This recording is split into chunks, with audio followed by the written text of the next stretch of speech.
आज का हमारा लेक्चर है for loop in C plus. सबसे पहले हम ये देखेंगे सर आवाज सर नहीं आ जी रही। आपकी आवाज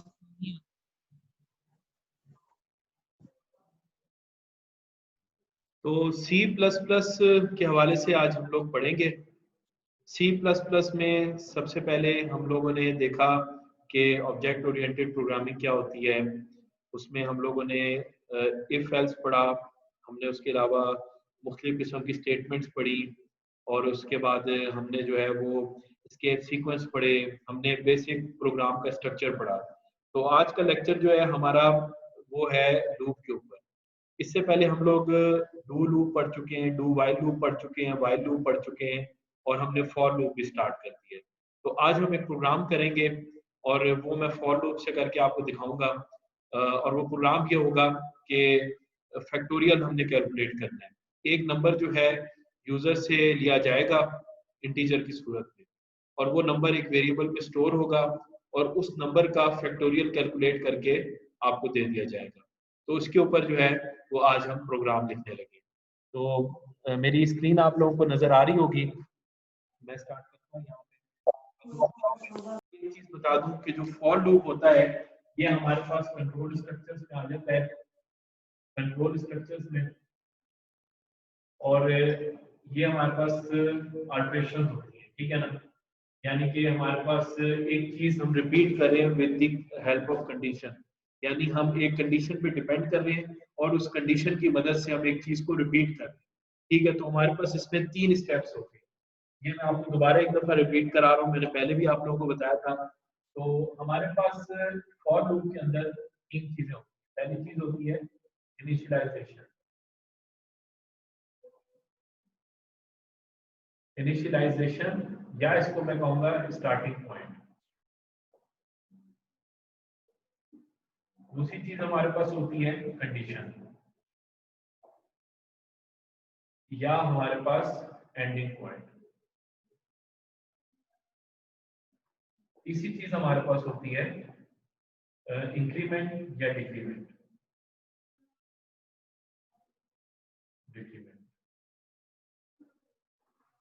ये लेक्चर आपका जो है आपको इजीली मेरे चैनल IUX टेक्निसिटी पे मिल जाएगा इसकी रिकॉर्डिंग। और आपको कोई क्वेश्चन होगा तो आप वहाँ पे कमेंट भी कर सकते हो। मेरा ईमेल एड्रेस है, मुझसे ईमेल एड्रेस के थ्रू आप मुझे कोई भी आपकी क्यूरीज हो, कोई भी सवाल हो, आप मुझसे पूछ सकते हो रिगार्डिंग दिस टॉपिक। तो ईमेल एड्रेस में अपना HANIRIZ572@gmail.com या स्क्रीन शेयर नहीं हो रही। Email address HANIRIZ572@gmail.com। ये टॉप पे मैंने अपना ईमेल एड्रेस लिखा है। तो आप मुझसे कम्युनिकेट कर सकते हो ईमेल के थ्रू।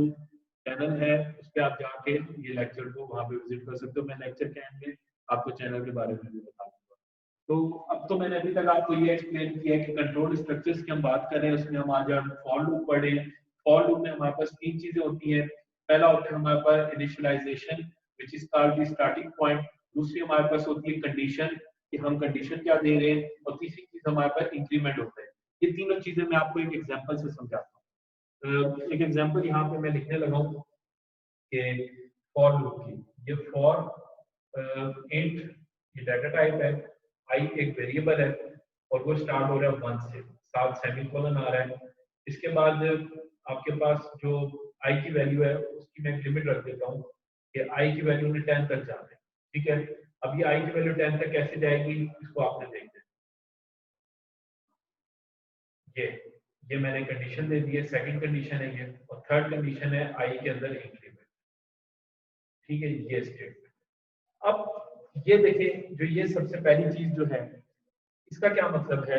इसका मतलब ये है कि ये हमारे पास इनिशियलाइजेशन, ठीक है। इनिशियलाइजेशन है या स्टार्टिंग पॉइंट है हमारे पास कि जहां से हम अपना लूप स्टार्ट करते हैं। इसका मतलब क्या है, इसका मतलब ये है कि आई एक वेरिएबल लिया है और आई में एक वैल्यू 1 स्टोर कराई गई है और वो हम ये बता रहे हैं कि तो हमारा लूप जो है वो 1 से स्टार्ट होगा, ठीक है ना। उसके बाद हम एक कंडीशन दे रहे हैं कि आई की वैल्यू ने कहां तक जाना है 10 तक, that is call the condition, ये कंडीशन है यहाँ पे, यानी ये इसका एंडिंग पॉइंट है। हम इसको एक स्टार्ट का पॉइंट दे रहे हैं और उसको एक एंड का पॉइंट दे रहे हैं कि तुमने यहाँ से लेके यहाँ तक जाना है। तो एंड का पॉइंट इसमें हम क्या दे रहे हैं इसको कि ये i की वैल्यू 10 तक जा सकती है, 10 इंक्लूड नहीं है, यानी 10 से पहले वाली जितनी वैल्यूज होंगी वो सारी वैल्यूज जो है वो इस कंडीशन के अंदर लाई करेगा।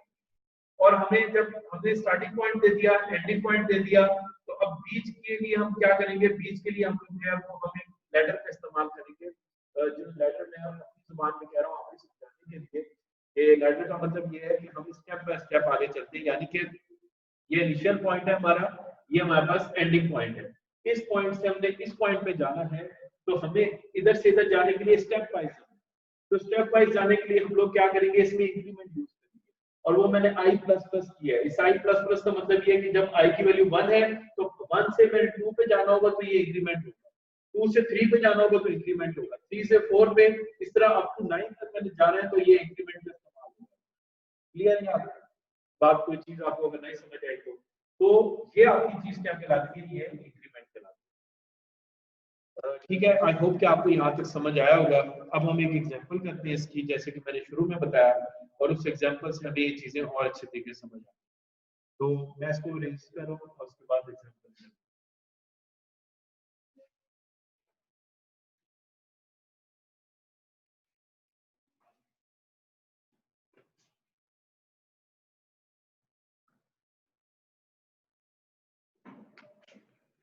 तो एग्जांपल हमारे पास ये है कि write a program that inputs a number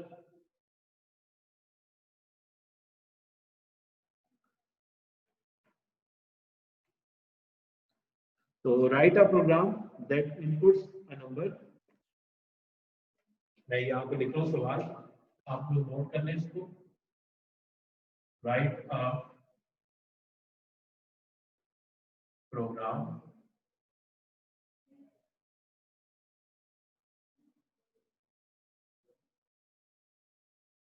that inputs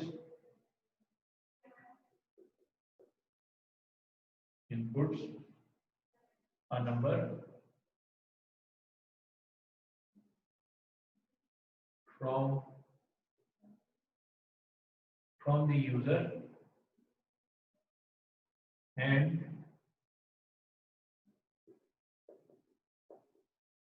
displays the factorial of that number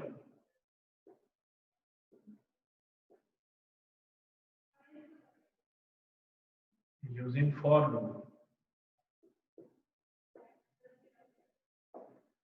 अच्छा, तो ये जो मैंने प्रोग्राम यहाँ पे लिखा है इसको पहले समझ लेते हैं, फिर मैं स्टेटमेंट में डाल दूंगा क्योंकि मेरे पास जगह कम है, और फिर मैंने बाकी प्रोग्राम भी लिखना है।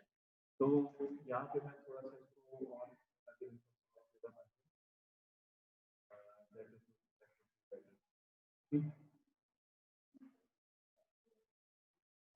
ठीक है। अच्छा, तो स्टेटमेंट क्या है हमारे पास प्रोग्राम की? हम एक ऐसा प्रोग्राम लिख रहे हैं जो इनपुट करेगा एक नंबर, नंबर कहाँ से लेगा, यूजर से एक नंबर लेगा और उसको डिस्प्ले करेगा, उसका फैक्टोरियल डिस्प्ले करेगा उस नंबर का, ठीक है ना। और ये सारा काम किसके थ्रू होगा, यूजिंग दी फॉर लूप। और पहले हम फैक्टोरियल देख लेते हैं, फैक्टोरियल का मतलब क्या होता है। तो जैसे मैं ऐसे मुझसे वो पूछेगा एंटर अ नंबर, ठीक है ना, यानी कि वो कहेगा कि एक नंबर एंटर करो, तो मैं लेट्स से 5 एंटर करता हूँ, तो 5 का फैक्टोरियल क्या बनेगा, उसका फैक्टोरियल मैथमेटिक्स में इस तरह बनता है 5 into 4 into 3 into 2 into 1 into 0 नहीं होगा, ठीक है ना। 5 जो वो नंबर है उस नंबर से लेके 1 तक सारे जो जितने भी नंबर्स हैं वो सब आपस में मल्टीप्लाई हो जाएंगे, और जो इधर से इसका आंसर बनेगा that is called the factorial of 5, ठीक है ना। तो ये क्या बनेगा हमारे पास, फैक्टोरियल ऑफ 5 बनेगा। जैसे कि हम इसको अगर यहाँ पे कैलकुलेट करेंगे तो हमारे पास, हम इसी को एग्जांपल को आगे लेके चलेंगे 5 की एग्जांपल को, ताकि ये इजीली प्रोग्राम में भी हमें अंडरस्टैंड हो जाए। 5 into 4 into 3 into 2 1, तो ये हमारे पास आता है 120 इसका आंसर आता है हमारे पास। तो 5 का फैक्टोरियल क्या बनेगा हमारे पास 120, ठीक है ना। तो 5 का फैक्टोरियल हमारे पास 120 बनेगा। तो अब हम इसको प्रोग्राम की सूरत में करते हैं कि ये प्रोग्राम की सूरत में कैसे काम। ये मैं स्टेटमेंट इधर मिटा रहा हूँ क्योंकि मैंने यहाँ पे प्रोग्राम लिखना है। अब आपको आई होप कि आपने स्टेटमेंट नोट कर ली होगी, आपको स्टेटमेंट समझ आ गई होगी और अब आपको मैं इसका जवाब बता रहा हूँ, प्रोग्राम बता रहा हूँ। तो हैश इंक्लूड से हम इसको स्टार्ट करते हैं। जो हम अपनी प्री प्रोसेसर फाइल्स लिखते हैं हम सब लिखते हैं हैश इंक्लूड आईओस्ट्रीम, क्योंकि हम ये कोड ब्लॉक यूज करें तो डॉट हैश निकालते हैं, इधर हैश इंक्लूड फोनियो डॉट एच। उसके बाद दो चीजें ये हो गई। अब हम इंट मेन की बात करेंगे, इंट मेन, ठीक है जी। अब ये हम यहाँ से अपना प्रोग्राम स्टार्ट करेंगे। तो सबसे पहले मैं क्या करूंगा, मैं 3 वेरिएबल्स ले लूंगा और उनकी डाटा टाइप मेरे पास इंट होगी, int N C and F. उसके बाद सेमीकोलन लगाना, ठीक है जी। अच्छा, अब मैं काम ये करूंगा कि यहाँ पे f की वैल्यू अपनी 1 से स्टार्ट करूंगा क्योंकि f में मैं फैक्टोरियल को डाल रहा हूँ, उसकी कंडीशन को डाल रहा हूँ। इसलिए मैं यहाँ पे एक और बात लिख देता हूँ कि f इज इक्वल टू 1, ठीक है जी। अब एक और चीज यहाँ स्टेटमेंट में लिखता हूँ, C out enter enter a number enter करो, सी इन, और ये नंबर मेरा कहाँ स्टोर होगा, एन में स्टोर होगा, ठीक है जी। एंटर नंबर और नंबर स्टोर हो गया मेरा एन में, ठीक है जी। और अब मैंने यहाँ तक एक एन वेरिएबल ले लिया, एक सी वेरिएबल ले लिया, एक एफ वेरिएबल ले लिया और एफ की वैल्यू मैंने 1 से स्टार्ट करा दी। और C out enter number, number enter करो, नंबर कहाँ जाएगा, एन में जाएगा। और अब इसके बाद जो है मैं यहाँ पे और लूप और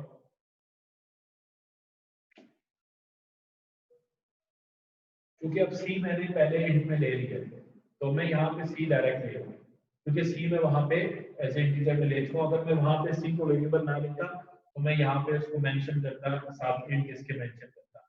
अब मैं सी की लिमिट भी लिख रहा हूँ, अब मेरा लूप सी से स्टार्ट हो रहा है, ठीक है ना। मैं 1 से सी को स्टार्ट कर रहा हूँ, ठीक है।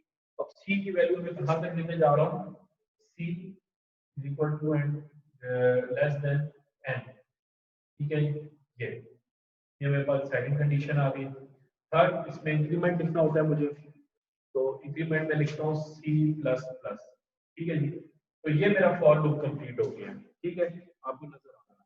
तो मैं इसके अंदर इसकी जो स्टेटमेंट लिखूंगा वो इस फॉर लूप के अगेंस्ट चलेगी। जब ये फॉर लूप में मेरा प्रोग्राम कंपाइलर जब इस स्टेटमेंट में आएगा तो वो लेके मेरी स्टेटमेंट वो स्टेटमेंट क्या है वो यहाँ पे वो स्टेटमेंट ये होगी f is equal to f steering c। Steering यहाँ पे किसके लिए यूज हो रहा है, यहाँ पे तो ये आपके पास बेसिक प्रोग्राम है। और अब मैं इसके बाद स्टेटमेंट लिखता हूँ, खाली सी आउट की स्टेटमेंट आएगी, C out factorial factorial factorial of N, N as it is लिखा है क्योंकि इधर एन की वैल्यू रिप्लेस हो जाएगी, फैक्टोरियल ऑफ एन, फिर आगे ये वाला निशान उसी लाइन के साथ ये कंटिन्यू है और यहाँ पे इस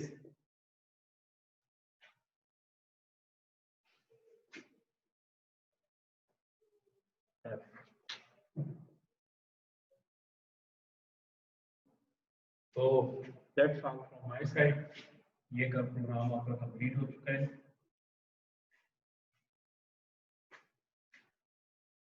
ठीक है। मैं ब्रैकेट क्लोज कर रहा हूँ और मैं आपको इसको समझाता हूँ। तो यहाँ तक अब आपको मेरा प्रोग्राम नजर आ रहा होगा, तो इसको थोड़ा सा क्लियर कर देता हूँ। ये नीचे स्टेटमेंट है, ठीक है जी, क्या आपको नजर आ रहा है, पूरा प्रोग्राम है। इसको थोड़ा सा और दिखा देता हूँ, ठीक है जी। तो हम इसको अब डिस्कस करते हैं कि ये कैसे काम करता है। तो सबसे पहले हम इस प्रोग्राम को समझ लेते हैं कि ये कैसे काम करेगा। हमने 3 वेरिएबल्स ले लिए स्टार्ट में, एक वेरिएबल n ले लिया, एक c ले लिया, एक f ले लिया। n हमने किस लिए ले लिया? क्योंकि हमने इसमें जो वैल्यू हम यूजर से लेंगे उसको स्टोर कराने के लिए हम n यूज कर रहे हैं, तो हमने n इसलिए ले लिया। ठीक है, हमारा n यहाँ पे यूज हो रहा है। ठीक है, उसके बाद फॉर लूप में हमने c किस लिए लिया है?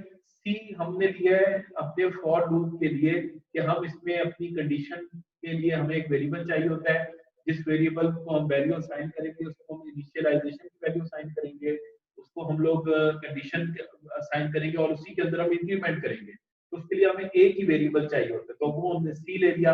आप कोई भी ले सकते हो, कोई भी नाम रख सकते हो, सी ए डी जो आपको। एफ हमने लिया है फैक्टोरियल के कैलकुलेशन के लिए। हमें पता है कि एफ हमारे पास क्या है, एफ इंटू सी। अब इसकी जो मैथमेटिक्स है वो मैं यहाँ पे करूंगा कि यहाँ पे 1 बाय 1 एक वैल्यू डालूंगा और ये वैल्यू मैं आपको बताऊंगा ये कैसे वर्क कर रही है, और फिर आपको समझ आएगा कि ये लूप एग्जैक्टली चल कैसे रहा है। ठीक है ना? तो होगा क्या कि ये फैक्टोरियल यहाँ पे कैलकुलेट होगा और जस्ट ये सी आउट स्टेटमेंट क्या करिए, factorial of as it is दिखाएगा। उसके बाद n की जो आपने वैल्यू एंटर की होगी वो वैल्यू आएगी और उस वैल्यू के बाद इस दिखाएगा और जो f की वैल्यू, जो लेटेस्ट f की वैल्यू होगी वो यहाँ पे प्रिंट हो जाएगी और इस तरह ये आपका प्रोग्राम कंप्लीट हो जाएगा। आपकी प्रिंट में ये स्टेटमेंट प्रिंट होगी और ये स्टेटमेंट। आप जब ये स्टेटमेंट प्रिंट होगी, आप इसको कोई ना कोई वैल्यू दोगे, ये वैल्यू ये अपने पास n में स्टोर करेगा, उसके ऊपर ये सारा ऑपरेशन परफॉर्म करने के बाद आपको सी आउट की स्टेटमेंट में आंसर दे देगा। ठीक है जी? तो अब हम इसकी मैथमेटिक्स को समझते हैं कि इस तरह से काम कर रहा है। इसके लिए मैं यहाँ ऊपर इसको मिटा रहा हूँ और मैं यहाँ पे इसकी मैथमेटिक्स करूंगा, तो आपने इसको जरा गौर से देखना है। इस वाली जगह से ऊपर मैं सारी चीजें मिटा रहा हूँ, तो यहाँ तक आप एक बार देख लो। आई होप कि आपने इसको नोट कर लिया होगा अपने पास। तो यहाँ से ऊपर जितनी चीजें हैं मैं उसको मिटा के यहाँ पे सारी इसकी मैथमेटिक्स कर। ठीक है,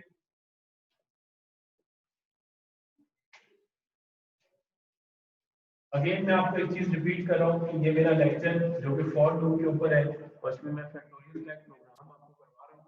ये मेरे YouTube चैनल IUX टेक्निसिटी पे आपको रिकॉर्डिंग मिल जाएगी। आपको कोई क्वेश्चन होगा, आपकी कोई क्वेरी होगी तो वो भी डिटेल हो सकती है, वहाँ पे आप कमेंट कर सकते हो और मैं आपको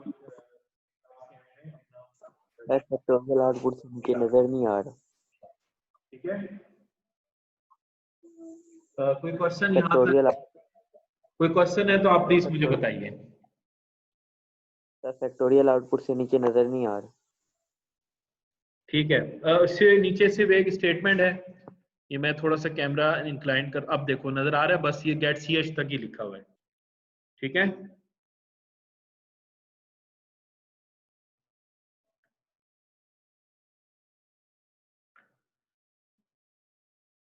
यहाँ तक अगर आपको कोई क्वेश्चन है तो काइंडली आप मुझे बताइए, मैं उसको एड्रेस करता हूँ। तो अब हम इसकी मैथमेटिक्स को देखते हैं कि ये हमारे पास किस तरह से काम करेगा। लेट्स से हमने 5 एक वैल्यू जो है वो यूजर ने 5 एंटर किया और वो वैल्यू n में स्टोर हो गई। तो अब हम देखते हैं 5 हमारे पास एक वैल्यू थी जो स्टोर हो गई, यूजर ने एंटर की। अब क्या होगा? अब सबसे पहले लूप चलेगा, फॉर लूप में आएगा लूप, कंपाइलर फॉर लूप में आएगा, कंपाइलर में आगे देखा क्या सी की वैल्यू 1 है और सी की वैल्यू n तक जाएगी। सबसे पहले जो है सी की वैल्यू हमारे पास 1 है, तो अब इस केस में यहाँ पे वैल्यू हमारी सेंड हो जाएगी, ये है 5f is equal to f spelling c।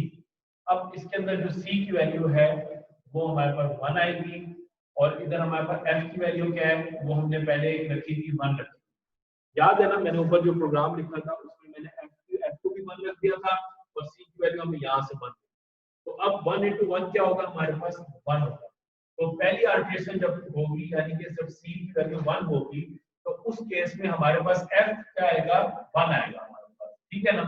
अब ये 1 जो है ये हमें नीचे आंसर भेज दिया जाएगा। उसके बाद अब लूप दोबारा चलेगा।